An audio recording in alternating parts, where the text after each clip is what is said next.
Mereka tidak melihat kepenuhan kehidupan yang sesungguhnya. Ya. Kenapa? Karena tanpa iman terhadap Allah, tidak ada pengharapan. Ya. Tidak ada pengharapan. Mereka berusaha untuk mencari kekayaan supaya kehidupan mereka terjamin. Ya. Tetapi pada saat bersamaan mereka ketakutan jangan sampai kekayaan itu hilang diambil pencuri. Atau seperti yang sering terjadi di Turki. Seperti dari zaman dahulu sampai sekarang. Yang juga menyebabkan kota Efesus kuno itu rubuh. Adalah gempa bumi. Mereka selalu ketakutan juga. Bagaimana dengan harta saya kalau ada gempa bumi? Ya, dan lain sebagainya. Tidak ada pengharapan. Di luar Tuhan. Mereka tidak memiliki pengharapan. Dan berikutnya. Tanpa Allah. Bukan hanya tidak ada pengharapan, tapi kehidupan itu menjadi tidak ada arti. Hanya kekosongan. Kita tidak perlu takut masa depan. Perlu kita untuk mengingat ya. Kita tidak perlu takut akan masa depan kita, kecuali kita melupakan penyertaan, penjagaan Allah. Kecuali kita melupakan cara Tuhan yang telah memimpin kita dan ajaran-ajarannya dalam sejarah di masa lalu. Pelajaran kita kemudian memiliki satu pertanyaan yang indah. Dari kondisi apakah Yesus menebus Anda? Bagaimana keadaan kita? Waktu Yesus datang, hadir dalam kehidupan kita. Ya. Mengapa penting bagi kita semua, bagi Anda, untuk mengingat di mana Anda berada ketika Dia menemukan Anda, ya, dan di mana Anda mungkin sekarang jika Dia tidak menemukan Anda. Kita berada dalam lumpur dosa, Dan kalau Yesus tidak menemukan kita dan mengangkat kita, kita masih berada dalam lumpur dosa. Ya, itulah ide di sini ya. Jadi disinilah kita untuk mengingat. Kenapa kita harus mengingat? Karena ada hal-hal yang positif dari mengingat. Ya. Tentu saja ada orang-orang yang katakan, oh jangan pernah ingat-ingat, apalagi masa lalu. Ya. Dalam lumpur dosa, jangan ingat lumpur dosa. Ataupun keberadaan kita di masa lalu yang tidak ideal. Ya, pikirkan saja yang ideal. Mari kita fokus pada yang ideal. Mari kita lihat kepada hal yang positif. Jangan, apalagi masa lalu yang negatif. Itu jangan. Kita nggak bisa maju ke depan kalau kita tidak maju. Kalau tidak melupakan masa lalu. Nah, ini salah satu yang selalu dinyatakan oleh Nelson Mandela. Nelson Mandela itu kan kita tahu ya, sebagai dia pernah ditahan ya pada saat apartheid di South Afrika Selatan masih berlaku. Waduh, dia masuk penjara. Menderita sekali nih Nelson Mandela. Tapi kemudian dia keluar, ya dibebaskan dan kemudian menjadi presiden di South Afrika. Lalu apa yang terjadi? Dia katakan forget the past. Kalau saya hanya mau ingat-ingat masa lalu saya, maka tidak ada rekonsiliasi, tidak ada perdamaian yang dapat dicapai. Kalau kita harus mengingat-ingat, sakit hati ya. Kita seringkali membuat lelucon atau joke ya, bahwa kalau istri-istri kita katanya lebih kuat memorinya untuk mengingat kesalahan-kesalahan kita di masa lalu dan lain sebagainya. Tapi itu banyak orang sehingga dari segi itu katakan, jangan kita mengingat-ingat masa lalu. Forget the past. Kenapa? Katakan ada seperti pepatah katakan dari Tony Robbins, dia katakan bahwa kemarin hari kemarin ya, itu tidak sama dengan besok. Yesterday does not equal with tomorrow. Lupakan masa lalu dan bergerak menuju tujuan Anda. Jadi jangan lagi ingat-ingat masa lalu. Seperti Nelson Mandela. Kalau ingat-ingat terus, dia akan balas dendam terhadap orang kulit putih di South Afrika yang memenjarakan dia. Ya. Kalau kita ingat-ingat masa lalu, mungkin kita tidak bisa melupakan suami atau istri kita yang berbuat kesalahan di masa lalu terhadap kita. Ingat-ingat terus. Dan kita bawa-bawa terus kan bikin sakit hati ya kalau istri atau suami kasih ingat terus dosa-dosa kita masa lalu. Kapan kita mau maju ke depan ya? Kalau itu dibuat terus. Jadi lupakan masa lalu. Nah, tapi di lain pihak ada juga orang-orang selalu katakan pepatah-pepatah katakan hanya dengan tidak melupakan masa lalu ya. Kalau kita melupakan maka bahaya. Jangan pernah lupa masa lalu supaya kita dapat menguasai masa depan ya. Kalau kita tidak ingat kesalahan kita, kapan kita mau belajar dari kesalahan tersebut? Untuk apa? Untuk maju ke depan. Jadi kita perlu untuk ingat terus kesalahan masa lalu sekalipun.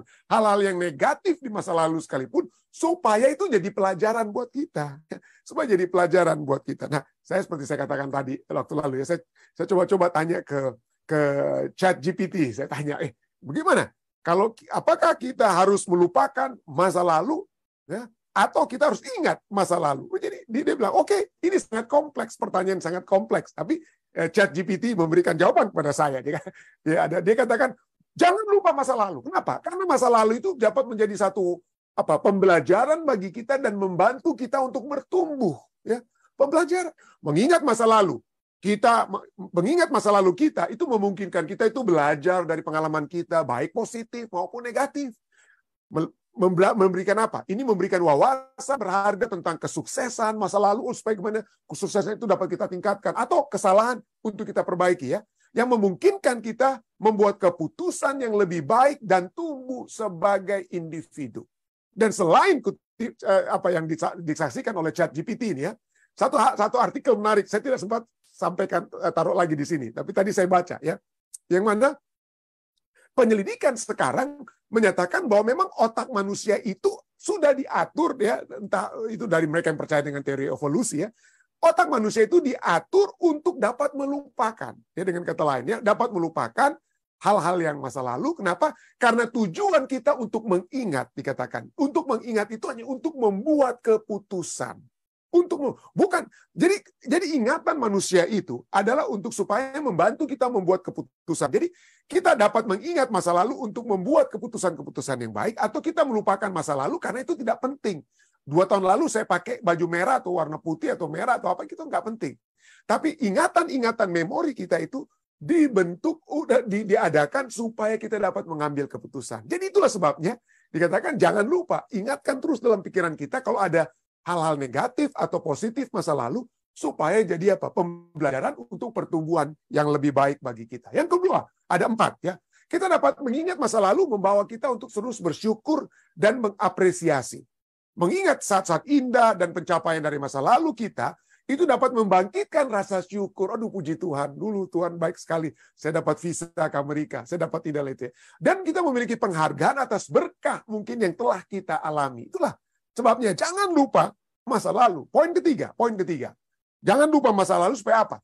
Jangan lupa supaya melestarikan pengetahuan budaya dan sejarah. Ya, banyak sekali bahasa, ada tradisi-tradisi di dalam dunia ini yang sudah dilupakan oleh generasi muda. Jadi jangan lupakan itu.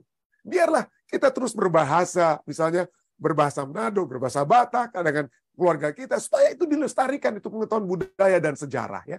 Jadi mengingat peristiwa sejarah dan tradisi budaya membantu melestarikan identitas dan warisan kolektif kita, menumbuhkan rasa sejarah dan persatuan bersama. Jadi jangan pernah lupa masa lalu. Dan yang terakhir, menurut ChatGPT, ya, dikatakan itu untuk penyembuhan, ya, recovery dan ketahanan. Jadi merefleksikan tantangan masa lalu. Kita pernah disakiti oleh mantan pacar kita atau apalah, ya. Merefleksikan tantangan masa lalu dan mengatasinya dapat berkontribusi pada ketahanan dan penyembuhan emosional kita. Mengakui perjuangan masa lalu kita itu memberdayakan kita untuk mengatasi kesulitan di masa sekarang dan masa depan. Jadi jangan lupa masa lalu. Tapi pada saat yang bersamaan ada hal-hal yang itulah kompleksnya, ya. Kita dimintakan juga untuk lupakan masa lalu. Kenapa kita harus lupakan masa lalu? Ya, poin-poinnya yang dikatakan apa? Supaya kita dapat bergerak maju. Kalau kita hanya terus-menerus mengingat masa lalu, sakit hati kita dengan mantan pacar dan lain sebagainya, kapan kita mau bergerak maju, ya? Jadi dalam beberapa kasus, berpegang pada trauma masa lalu atau pengalaman negatif masa lalu dapat menghambat pertumbuhan pribadi dan mencegah kita untuk bergerak maju. Melepaskan beban tertentu dapat menjadi penting untuk kesejahteraan emosional kita. Jadi penting untuk bergerak maju, lupakan masa lalu. Untuk dapat memiliki apa? Tanpa melupakan masa lalu, maka tidak ada pengampunan dan rekonsiliasi. Melupakan keluhan tertentu dapat diperlukan untuk pengampunan dan rekonsiliasi baik dengan orang lain maupun dengan diri kita sendiri. Ya. Jadi poin ketiga. Itu bukan poin pertama, itu sudah jadi poin ketiga, ya. Lupakan masa lalu itu akan mengendari penyesalan dan keluh kesah. Kalau kita ingat-ingat terus masa lalu, aduh, kita cuma bisa mengeluh, bersesah terus kita, ya. Jadi terlalu memikirkan penyesalan atau kesalahan masa lalu dapat menghambat kemampuan kita untuk hidup di masa sekarang dan meraih peluang baru. Jadi lupakan total masa lalu. Hidup di saat ini. Poin keempat, ini bukan poin kedua, tapi poin keempat, Terlalu fokus pada masa lalu dapat mengurangi kepenuhan hidup di saat ini. Dan mengurangi pengalaman kehidupan yang lengkap untuk saat ini. Jadi jangan kata lain, lupakan masa lalu, hiduplah untuk saat ini. Tapi jujur saja, siapa di antara kita bisa melupakan semua pengalaman yang pahit atau yang baik di masa lalu? Semua? Tentu saja tidak. Tentu saja kita ada memiliki collective memory. Ada hal yang dapat kita simpan, ya, yang dapat kita simpan. Tapi pertanyaannya, apa reaksi kita terhadap apa yang tersimpan dalam otak kita ini, ya? Yang tersimpan dalam otak itu. Banyak orang yang katakan, kemudian apa ya? Masa lalu adalah untuk dipelajari. Jadi kita simpan untuk kita pelajari, katanya. Bukan untuk dihidupi. Bukan untuk kita hidupi kembali. So the past is to be learned from, not lived in. Untuk dipelajari, bukan untuk dihidupi. Atau marilah kita dikatakan, marilah kita dikatakan apa? Marilah memiliki keberanian. We need the courage to learn from our past. Untuk belajar dari masa lalu. Tapi bukan untuk menghidupkan kembali masa lalu. Jangan mengulangi kesalahan masa lalu. Ya, dengan kata lain. Jadi itu. Nah, tapi sekali lagi, firman Tuhan mengetahui bahwa kita mungkin tidak bisa melupakan masa lalu. Oleh sebab itulah rekonsiliasi seperti di Timur Tengah itu sukar sekali, ya, karena dibawa-bawa terus. Dibawa-bawa terus itu. Oh, kamu dulu serang kami, kamu terus bikin kami ini dan lain sebagainya. Jadi bagaimana kita? Apa yang Alkitab ajarkan? Ya? Apa yang Alkitab, haruskah kita melupakan masa lalu? Ya, tapi terlebih daripada hanya melupakan masa lalu, ya. Mari kita melihat apa yang dinyatakan oleh Alkitab tentang hal tersebut. Pelajaran kita sudah cukup jelas. Menyatakan apa? Jangan lupa masa lalu. Efesus 2 ayat 11-12. Saya tidak tulis sampai 12, tapi sampai 12, ya. Karena itu ingatlah bahwa dahulu kamu sebagai orang-orang Yahudi menurut daging yang disebut orang-orang tidak bersunat oleh mereka. Mereka disebut orang tidak bersunat. Siapa yang menyebutkan itu? Itu oleh mereka yang menamakan dirinya sunat, yaitu sunat lahiriah yang dikerjakan oleh tangan manusia. Bahwa waktu itu kamu tanpa Kristus tidak termaksud kewarganegaraan Israel, tidak mendapat bagian dalam ketentuan-ketentuan yang dijanjikan, tanpa pengharapan dan tanpa Allah di dalam dunia. Ingat keberadaanmu dulu. Ingat, walaupun ini negatif sekali, ya. Negatif sekali. Tapi memang itulah dosa. Dosa itu memang memang sudah merupakan bagian kita, dan inilah keberadaan kita dalam keberdosaan. Tapi haruskah kita ingat? Ya, dikatakan. Ingatlah, dikatakan, ya.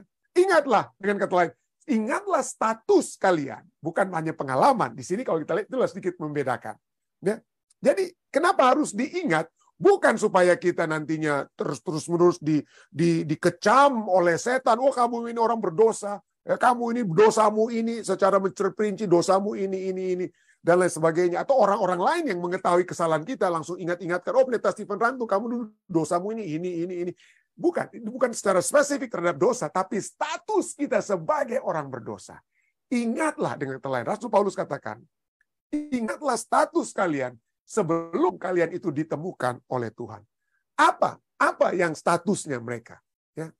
Apa yang harus diingat? Pertama kita lihat bagaimana orang-orang di Efesus ini, ya, orang ini kan Rasul Paulus lagi sedang tulis orang ke Efesus, ya. Orang-orang di Efesus ini bukan orang Yahudi. Mereka adalah orang-orang yang tentu saja di Asia Minor. Mereka bukan di tanah perjanjian, bukan di Yahudi, ya. Jadi mereka sering diejek oleh orang-orang Yahudi. Mereka diejek dalam arti apa? Mereka diejek sebagai orang-orang yang tidak bersunat oleh orang-orang yang Yahudi yang arogan. Orang-orang Yahudi yang merasa benar karena mereka itu sudah menerima sunat Abraham. Itulah tanda mereka sebagai apa? Penerus warisan Abraham, ya. Hak istimewa ada sama mereka, tapi kalian ini orang-orang Efesus, kalian ini orang-orang kafir, kalian itu tidak bersunat. Jadi mereka dianggap tidak apa? Diejek, bukan tidak. Mereka diejek karena mereka tidak bersunat. Saya ingat waktu saya masih kecil, waktu kami masih di Cakung, ya, sahabat-sahabat saya itu adalah orang-orang di sekeliling kami, ya, di kampung kami, ya. Tapi yang sering kali mereka saya sebagai orang Kristen pada saat itu adalah, ini orang-orang Kristen ini nggak disunat ini, orang-orang Kristen ini tidak disunat. Jadi memang itulah perasaan yang dialami oleh orang-orang Efesus, ya, orang-orang Kristen padahal mereka ini, tapi karena mereka itu bukan orang Yahudi, mereka tidak apa, mereka tidak disunat dan mereka itu diejek, dianggap bahwa status mereka rendah. Status mereka itu adalah status yang rendah. Bagi Paulus, ejekan itu adalah hal yang sia-sia. Kenapa? Karena Rasul Paulus menekankan, bagi Paulus, sunat itu hanya hal lahiriah. Itu dikatakan oleh Rasul Paulus dalam Efesus 2:11. Yang dikerjakan sunat, yang dikerjakan oleh tangan manusia. Ya, jadi yang menyunat kita kan bukan Tuhan yang sunat. Itu yang menyunat anak-anak itu adalah orang tua atau dokternya. Jadi itu hanya dikerjakan oleh tangan manusia. Yang sunat yang lebih penting itu ada. Ajaran Alkitab Perjanjian Lama ya, tentu saja ada, seperti saya katakan tadi, ini orang-orang Israel tuh bangga sekali tuh mereka orang disunat karena itu dari Abraham ya. Jadi bagi orang Yahudi, sunat itu bukan hanya tanda fisik, tetapi tanda bagi Israel yang telah dipersembahkan dan dikhususkan bagi Tuhan untuk membawa umat manusia kepada Allah. Mereka lah umat-umat istimewa, umat-umat apa? Khusus daripada Allah. Itulah keyakinan orang-orang Yahudi di zaman Perjanjian Lama maupun zaman Perjanjian Baru. Walaupun masalah sunat ini yang sebenarnya itu hanya merupakan apa? Cuman sebagai satu ciri khas sebagai umat Tuhan. Ciri khas yang sesungguhnya bukan dari apa yang dilakukan secara lahiriah, tetapi apa yang dilakukan oleh mereka secara batiniah. Itulah sebabnya mereka gagal, karena mereka hanya fokus pada lahiriah. Supaya yang kelihatan, kelihatannya bagus nih orang-orang, ya, kelihatan bagus nih orang-orang Advent ini pergi ke gereja pada hari Sabat, bawa Alkitab, bagus. Tidak ada salah, Tuhan anjurkan kita untuk pergi gereja di hari Sabat, ya. Tapi kalau hati kita tidak di gereja, hati kita tidak bersama dengan Tuhan, sama aja kita dengan apa ya? Dengan orang-orang Israel yang gagal, ya. Kenapa? Karena tidak ada dari hati. Israel gagal karena mereka melupakan inti daripada sunat. Ulangan 10 ayat 16. Ulangan 10. Kepada mereka sudah diamarkan. Sebab itu, Musa ingatkan mereka. Sunatlah hatimu. Sunatlah hatimu. Dan janganlah kamu tegar tengkuk. Mereka coba lihat. Mereka sudah disunat secara lahiriah. Tapi mereka belum disunat secara batiniah. Hati mereka belum disunat. Coba. Ya, itulah sebabnya mereka ditolak. Itulah sebabnya mereka ditolak. Ya. Karena yang lebih harus dipotong itu hati keberdosaan yang dipotong. Bukan kulit katan yang dipotong. Itulah sebabnya Rasul Paulus secara konsisten katakan dalam Galatia 5 ayat 6. Ya. Sebab bagi orang-orang yang ada dalam Kristus Yesus, hal bersunat atau tidak bersunat tidak mempunyai sesuatu arti. Hanya iman yang bekerja oleh kasih itu yang berarti. Jadi jangan bangga karena kita ini memiliki ciri khas sebagai umat percaya ya, seperti orang Yahudi karena mereka bersunat ya. Jangan itu yang kita banggakan. Tapi adakah kita memiliki iman yang bekerja oleh kasih? Itu yang Rasul Paulus tekankan kepada jemaat juga di Galatia. Roma 2 ayat 29. Roma 2 ayat 29 juga katakan, tetapi orang Yahudi sejati, karena orang Yahudi katakan, oh kami ini Yahudi sejati. Kami orang Kristen Yahudi sejati. Karena kami bersunat. Kami terima Yesus dan kami juga bersunat. Rasul Paulus katakan, orang Yahudi sejati ialah dia yang tidak nampak keyahudiannya, dan sunat ialah sunat di dalam hati. Secara rohani, bukan secara hurufiah. Maka pujian baginya datang bukan dari manusia, melainkan dari Allah. Jadi kasihan sekali nih orang-orang di Efesus ya. Diejek-ejek mereka, dihina oleh sebab mereka tidak bersunat. So Paulus katakan, it's okay, kita diejek. Negatif itu kan, tapi ingat, betul. Kamu diejek dulu. Ya. Statusmu sebagai umat Kristen itu bahkan direndahkan, diejek. Tapi that's okay. That's okay, Rasul Paulus. Jadi, poin pertama, mereka itu diejek sebagai orang-orang yang tidak bersunat oleh orang-orang Yahudi yang arogan dan merasa benar karena mereka itu apa? Orang Yahudi itu disunat. Poin kedua, jangan lupakan apa? Mereka itu, status mereka itu dianggap bukan sebagai mereka yang berhak menerima warisan perjanjian Allah. Bagi orang Kristen Yahudi sekalipun, mereka katakan, kita ini keturunan langsung dari Abraham. Orang Yahudi, saudara, terus terang saja, orang Yahudi itu ayat emas mereka itu kitab bukan kitab Yohanes 3 ayat 16 ya. Yohanes 3 ayat karena begitu besar kasih Allah ya. Bukan. Ayat emas bagi orang Yahudi itulah kitab Tawarik. 1 dan 2 Tawarik. Kenapa? Karena kitab Tawarik itu kok itu jadi ayat emas atau buku emasnya orang Yahudi? Karena kitab Tawarik itu saudara itu adalah silsilah daripada Adam, Set, Enos dan seterusnya. Silsilah yang merujuk kepada orang Yahudi. Orang Yahudi itu jago sekali untuk apa? Family tree-nya mereka itu kuat sekali. Mereka tahu siapa ayah mereka itu siapa lagi ayahnya, terus-menerus. Karena mereka suka untuk supaya mereka dilihat sebagai keturunan Abraham. Sebagai keturunan Abraham. Dan kasihan sekali nih orang-orang ini bukan keturunan Abraham ini. Ya, oh kami ini keturunan Abraham, orang Yahudi katakan. Ya, jadi ada kebanggaan sebagai keturunan. Mungkin ada orang pikir, oh saya ini keturunan langsung daripada Ellen White misalnya di gereja Advent. Oh itu ada status tertinggi itu sepertinya. Tapi tentu saya tidak ya. Tapi kurang lebih seperti begitulah. Ya. Jadi orang-orang di Efesus ini bukan dianggap sebagai mereka yang berhak menerima warisan perjanjian Allah. Itu Rasul Paulus katakan, jangan lupa, kamu dulu bukan hanya diejek, tapi kamu dianggap bukan sebagai mereka yang berhak menerima warisan perjanjian Allah. Umat Tuhan di Efesus memiliki banyak hal. Mereka ada yang banyak mereka bisa banggakan. Mereka memiliki filsafat, mereka memiliki pendidikan, buku-buku atau literatur. Ya, kalau Anda pergi kota Efesus, salah satu peninggalan terbesar itu adalah library di Efesus yang kemudian menjadi kuburan. Ya, tapi itu pada mulanya adalah library. Kenapa? Oh, hebat sekali mereka untuk mencatat sejarah dan lain sebagainya.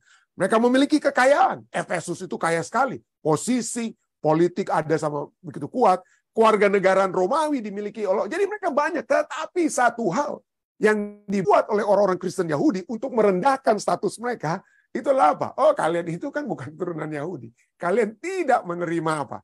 Warisan perjanjian yang diberikan Tuhan kepada Abraham dan kepada kami. Ya, itulah sebabnya Rasul Paulus ingatkan mereka. Betul. Kalian itu pada mulanya itu tidak termasuk Efesus 2:12. Kalian itu tidak termasuk keluarga negaraan Israel dan tidak mendapat bagian dalam ketentuan-ketentuan yang apa? Yang dijanjikan. Kenapa? Karena betul janji berkat diberikan kepada Abraham dan keturunannya. Tapi kemudian Rasul Paulus, dulu kalian tidak memiliki janji berkat, tetapi di dalam Kristus, Rasul Paulus katakan, di dalam Kristus kita semua menjadi keturunan Abraham. Menjadi keturunan Abraham. Di luar Kristus, kita tidak bisa menjadi anak-anak perjanjian. Itulah sebabnya Rasul Paulus mau mereka ingat.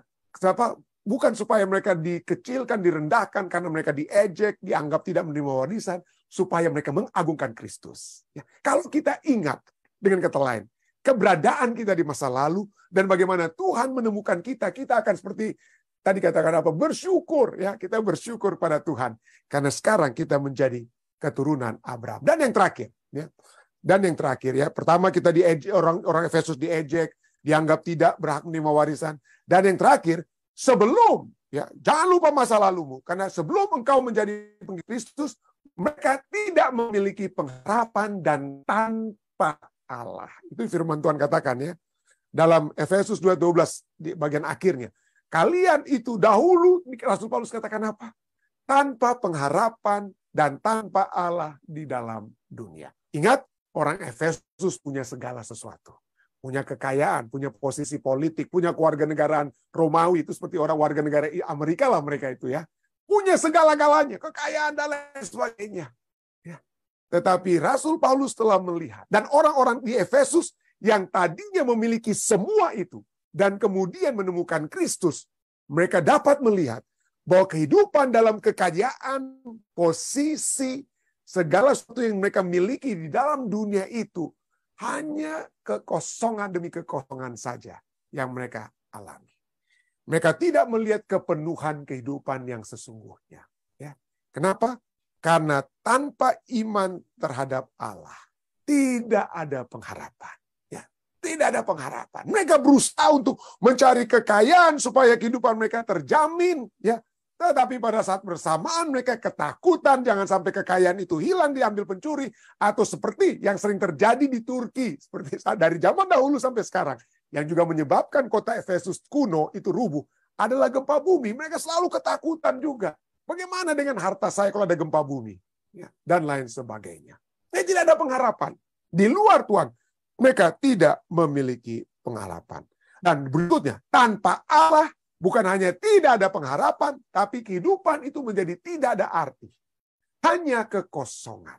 Kenapa? Dan satu-satunya, kenapa itu kekosongan? Karena dosa ya mengajak kita untuk mendapatkan segala sesuatu untuk menanggulangi keberdosaan kita. Mungkin kalau kita pikir kita mendapatkan kedudukan, kita mendapatkan posisi, kita mendapatkan penghormatan manusia, maka kita tidak lagi merasa ada beban-beban dalam kehidupan kita. Tapi itu tidak dapat terjadi.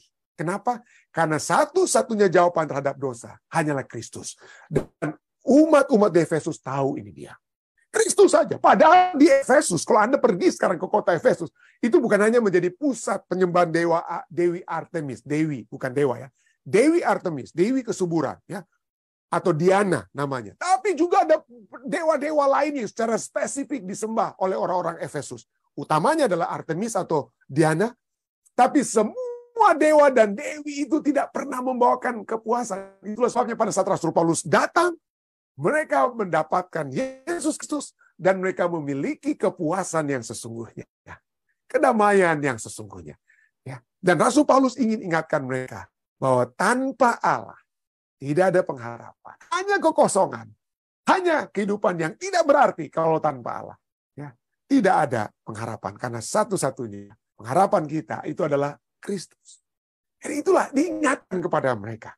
Diingatkanlah supaya mereka mengingat keberadaan mereka, status mereka yang diejek, yang dianggap, yang tidak memiliki pengharapan, yang tidak memiliki Allah. Tapi di dalam Kristus, kalian memiliki pengharapan, memiliki Allah, memiliki jawaban terhadap dosa. Itulah sebabnya Ellen White katakan, satu kutipan yang kita sering dengar dari Ellen White, kita tidak perlu takut masa depan. Perlu kita untuk mengingat kita tidak perlu takut akan masa depan kita kecuali kita melupakan penyertaan, penjagaan Allah. Kecuali kita melupakan cara Tuhan yang telah memimpin kita dan ajaran-ajarannya dalam sejarah di masa lalu. Tuhan sudah melihat bahwa kebutuhan kita yang terbesar adalah Yesus Kristus. Dan kita sudah dapat pada saat ini membedakan bagaimana kehidupan kita di dalam Kristus dan pada saat kita sebelumnya di luar Kristus. Di luar Kristus. Dan itulah sebabnya Rasul Paulus ingin umat-umat di Efesus ingat. Itulah sebabnya juga Musa ingin mengingat tentang kehidupan di dalam Kristus. Kepada umat-umat Israel, Musa katakan kepada bangsa itu, ingatlah hari ini, peringatilah hari ini. Sebab hari ini kamu keluar dari Mesir, dari rumah perbudakan. Karena dengan kekuatan tangannya, Tuhan telah membawa kamu keluar dari sana. Jadi ingat penyertaan Tuhan. Ingat apa yang Tuhan sudah buat dalam kehidupan kita. Itulah sebabnya juga Pengkhotbah 12 ayat 1 dikatakan apa? Ingatlah akan penciptamu pada masa mudamu. Pada saat kamu masih memungkinkan. Pada saat kamu masih bisa mengingat, dengan kata lainnya. Ingatlah akan penciptamu pada masa mudamu. Sebelum tiba hari-hari yang malang dan mendekat tahun-tahun yang kau katakan, tidak ada kesenangan bagiku di dalamnya. Ingatlah pencipta kita. Ingatlah Tuhan yang membawakan pengharapan dan kehidupan yang berarti di dalam kehidupan kita masing-masing. Saya bawa ini dalam nama